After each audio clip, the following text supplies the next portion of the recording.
田空港に来てます。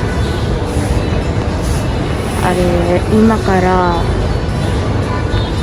10時55分の飛行機に乗ってアメリカ行きます。本時間4月16日8時です。今から成田空港からアメリカのテキサス州のダラス空港に行きます。だいたいダラス空港までは12時間です。